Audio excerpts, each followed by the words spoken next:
dari sebuah desa miskin menjadi desa terkaya di Indonesia. Ialah Desa Ponggok di Klaten. Sosok dari kesuksesan Desa Ponggok adalah Pak Junaidi Mulyono, Kades Desa Ponggok. Jadi 2006 suasananya memang jauh berbeda dengan tadi tayangan yang kita lihat. Masih sepi. Nggak ada orang datang ke Ponggok. Sekarang ramai banget ya. Sekarang macet Sabtu Minggu. Beliau berhasil mengubah pendapatan desa yang tadinya hanya 80 juta per tahun menjadi 14 miliar per tahun.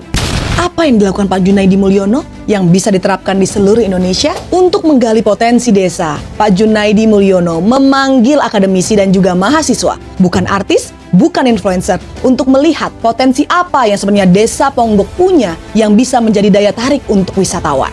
Setelah dipelajari dan terinspirasi oleh Bunaken di Manado, Pak Junaidi Mulyono membuat taman air yang indah di bawah air Ponggok. Walaupun bukan air laut, dia tidak berkecil hati karena air di bawah Ponggok sangatlah bening. Ditaruhlah mobil, motor sebagai daya tarik dan ternyata berhasil karena strateginya tersebut. Desa Ponggok datangi 40.000 wisatawan per bulan yang akhirnya membawa perekonomian Desa Ponggok menjadi lebih baik.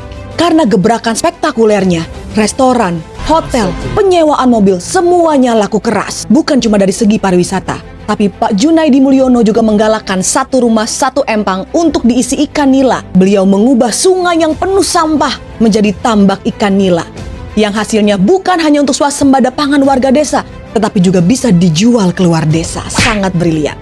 Dengan melihat kesuksesan Pak Junaidi Mulyono, Menteri Keuangan Sri Mulyani sampai datang ke Ponggok dan berselfie bersama.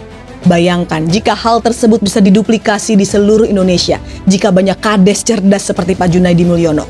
Beliau jujur dan peduli terhadap kemajuan desanya. Ternyata impact dari sektor pariwisata sangatlah besar untuk perekonomian suatu daerah.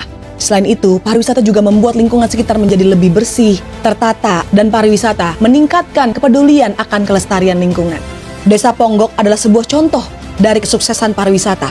Dan itu hanya pariwisata domestik. Bayangkan, jika di seluruh Indonesia menduplikasi hal yang sama, bukan cuma turis domestik yang datang, tapi juga turis dari mancanegara.